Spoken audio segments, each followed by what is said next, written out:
आपने कभी सोचा है कि सर्प और नाग, सांप होता है और नाग एक ही है? ये अलग है।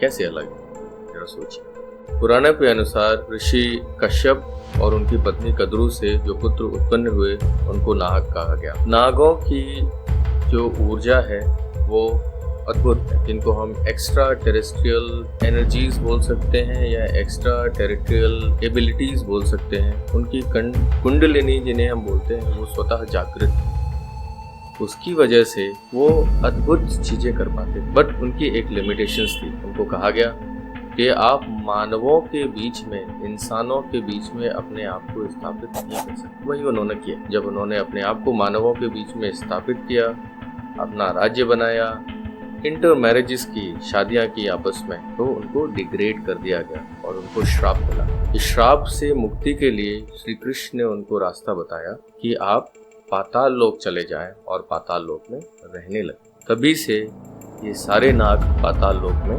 रहना चालू हो गए। अभी पाताल लोक हमको समझना पड़ेगा। आज की जिंदगी में अगर हम भारत को एक लेवल पर रखें और उसके नीचे की कंट्रीज देखें तो आपको डिफरेंट लोग की कंट्रीज दिखने लगेंगी, जैसे कि यूरोप और अमेरिका।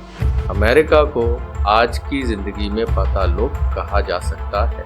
अभी आप टर्की जाएंगे, कप्पाडोकिया एक शहर है टर्की में, वहाँ पे काफ़ी सारे अंडरग्राउंड रेजिडेंशियल केव्स हैं। वैसे ही आप अमेरिका में जाएंगे, वहाँ पे बहुत सारे शहर हैं जहाँ पे रेजिडेंशियल अंडरग्राउंड केव्स मिलती हैं, जो आज से करीब 5000 साल पहले बनाई गई। उनको पाताल लोक कहा जा सकता है या फिर उनको नाग लोक भी कहा जा सकता है। कालांतर में जब नाग कन्याओं ने राजाओं से शादियाँ की, उन्होंने पुत्र उत्पन्न किए। नाग कन्याओं की शक्तियों के कारण राजा लोगों ने कई सारे युद्ध जीते और उनकी कई बार जान भी बचाई गई। कई बार उनको श्राप से भी मुक्ति दिलाई गई। जैसे कि महाभारत में एक कहानी आती है, अर्जुन को जब श्राप लगा भीष्म हत्या करने के लिए, तो उनकी पत्नी नाग कन्या ने अपनी मणि निकालकर उनको दी, जिससे उनको श्राप से मुक्ति मिली।